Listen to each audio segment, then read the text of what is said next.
매장을 운영하면서 돈 관리를 잘하고 계신가요? 매출이 높아도 돈 관리를 제대로 못해 힘들어하는 사장님들이 많습니다. 오늘은 돈 관리를 제대로 할 수 있는 손익 구조에 대해서 이야기해 보겠습니다.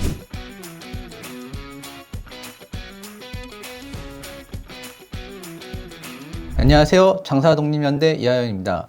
대표님, 안 그래도 지금 매출이 안 나오는 사장님들이 정말 많으신데 그분들이 지금 바로 체크해봐야 하는 한 가지가 있다면 그게 뭘까요? 한 가지는 손익구조 설계지. 손익구조 설계요? 그게 어떤 거죠? 하루 매출이 들어오면 그게 얼마나 남는지를 계산하는 게 손익구조 설계야. 보통 사장님들은 대부분 다 하시지 않나요? 보통 사장님들이 하시는 분들이 있고 못하는 사람들이 있는데 대부분 사장님들은 잘 못하고 있어. 그래서 오늘은 손익구조 설계에 대해서 자세히 이야기해 보려고 해. 손익구조 설계가 왜 필요하냐면 돈을 많이 남기기 위한 거야. 매장과 생활을 이어가려면 돈이 있어야 되잖아? 돈이 없으면 빚을 지게 되고 대출이자가 생기면서 악순환이 생겨. 몸과 마음이 피폐해지면서 장사를 하면서 내가 뭐 하고 있지? 이런 생각이 들 때가 있지. 이런 악순환을 없애기 위해서 우리는 정확한 손익구조 설계를 해야 되는 거지. 그러면 그 손익구조 설계를 하기 위해서 가장 먼저 봐야 할 게 있다면 무엇들이 있을까요? 통장에 얼마나 남느냐, 메뉴의 원가가 얼마냐, 이게 가장 중요하거든. 그래서 나는 그것을 알아보기 위해서 세 가지를 생각을 했어. 첫 번째, 통장 나누기. 지출에는 크게 임차료, 인건비, 세금, 재료비 이런 게 나가거든. 그거에 맞춰서 통장을 나누기를 했어. 나는 인건비 통장, 세금 통장, 운영비 통장 세 가지로 나누었지.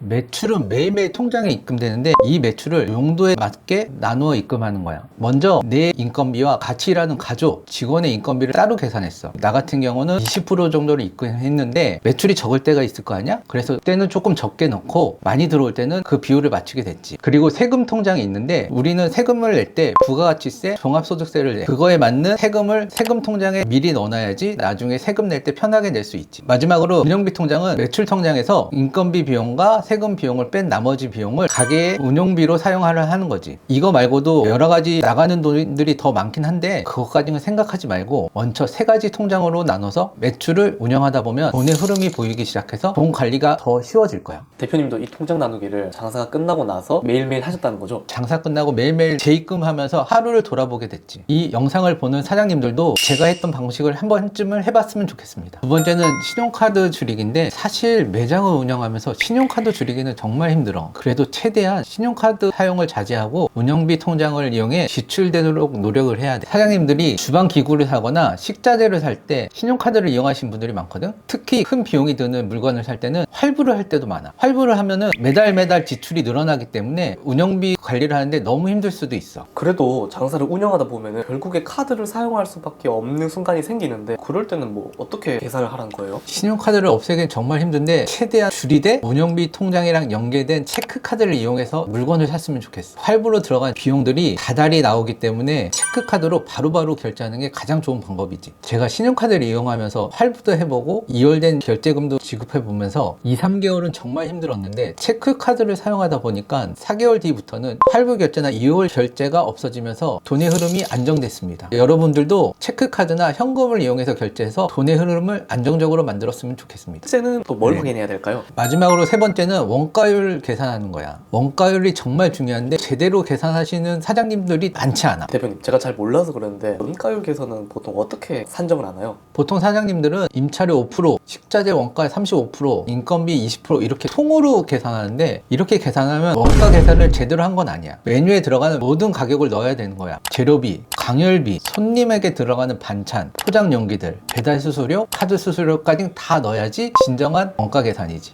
이렇게 원가 계산을 다시 해보니까 나도 적게는 1%, 많게는 4%까지 차이가 나더라고. 정확한 원가 계산이 왜 중요하냐면 나는 세 가지를 깨달았어. 첫 번째는 순수익이 적은 메뉴를 정리할 수 있었고, 두 번째는 순수익이 높은 메뉴를 추천해서 많은 판매를 할 수 있었어. 세 번째는 남는 순수익을 고객에게 혜택을 주거나 광고비를 사용하면서 더 많은 매출을 올릴 수 있었지. 그런데 여기서 조심할 게 있어. 원가율만 너무 낮추는 데만 집중하면 맛과 품질이 떨어지기 때문에 더 큰 손해를 입을 수 있으니까 정확한 원가율을 맞추는 걸 더 중요시 생각을 해야 돼. 설명을 제가 쭉 들어보니까 원가율 계산하는 것도 뭐 쉬운 게 아닌 것 같고 손익 계산하는 방법도 어려워서 이게 좀 엄두가 안 나는데 대표님께서 혹시 편하게 해주실 수 있는 팁이나 방법이 뭐 없을까요? 계산이 너무 힘들지. 그래서 조금 더 쉽게 할 수 있게 카카오 오픈 채팅방에 손익 계산서랑 원가 계산서 장사를 올려놨거든. 동의하고 있으니까 많이 이용해 줬으면 좋겠어. 이 영상을 보고 계신 사장님들 꼭 오픈 채팅방에 들어오셔서 이 좋은 자료들 꼭 사용했으면 좋겠습니다. 오늘 설명해 주셨던 것들을 쭉 정리해보자면 장사에서 가장 중요한 건 역시 매출보다 구조인 것 같아요. 어떻게 생각하세요? 손익구조 설계는 정말 중요하지. 계산하지 않으면 보이지 않는 돈들이 많아. 매출은 포스로 보면 바로 알 수가 있는데 손익구조 설계는 재료비, 인건비, 임대료, 카드 수수료, 세금까지 다 계산해봐야 보이게 되는 돈들이 있거든. 나도 손익구조 설계를 하면서 같은 매출이어도 실제로 남는 돈이 정말 다르더라고. 세금 낼 때도 덜 힘들고 메뉴를 정리하는 기준도 생기고 운영 자체가 훨씬 수월해졌어. 이런 선순환을 하기 위해서는 손익구조 설계를 꼭 해야 되지. 그래서 결국 내가 느낀 거는 장사는 매출이 아니라 수익구조 설계로 오래 버티는 거라고 난 느꼈어. 다만 아까도 얘기했지만 순이익만 남기기 위해서 원가를 무조건 깎는 거는 안 했으면 좋겠어. 원가를 깎는 게 아니라 손익구조 설계를 정확히 하자는 뜻이야. 마지막으로 지금 이 영상을 보고 계신 사장님들께 오늘 설명 주신 것 중에 당장 하나만 제일 먼저 실천해 봐야 된다면 어떤 것부터 하는 게 좋을까요? 먼저 매장을 운영하는 사장님께 한 가지 질문을 드리고 싶습니다. 지금 매출을 제대로 알고 계십니까? 재료비, 인건비, 세금, 수수료, 소모품까지 다 넣고 진짜 손익구조를 계산해 보신 적 있어요? 손익구조를 계산하지 않으면 돈이 보이지 않아요. 오늘 하루든 이번 주든 딱 한 번만 내 매장에 맞는 진짜 손익 계산을 해보시기 바랍니다. 이미 구조를 바꾸기에 늦은 건 아니까 생각하시는 사장님들이 분명 있을 겁니다. 그런데 저는 지금도 늦지 않았다고 생각합니다. 장사는 하루아침에 완벽해지는 게 아니라 하나씩 구조를 바로잡아가면서 버티는 힘을 만드는 일이라고 생각합니다. 그래서 장사독립연대에서는 이런 구조를 같이 고민해 볼 수 있는 공간을 따로 만들었습니다. 장사독립연대 오픈 카톡에서는 오늘 말씀드린 핵심 전공 내용과 직접 개선해 볼 수 있는 자료도 함께 공유해 드릴 예정이니 영상 하단 설명란과 고정 댓글에 안내를 남겨둘 테니 들어오셔서 자료를 받으시고 내 매장에 한번 대입해 보셨으면 좋겠습니다. 잘 되는 방법도 중요하지만 그보다 먼저 무너지지 않는 장사 구조를 만드는 것, 그것이 더 중요하다고 생각합니다. 오늘 영상 봐주셔서 감사합니다. 장사독립연대 이하연이었습니다.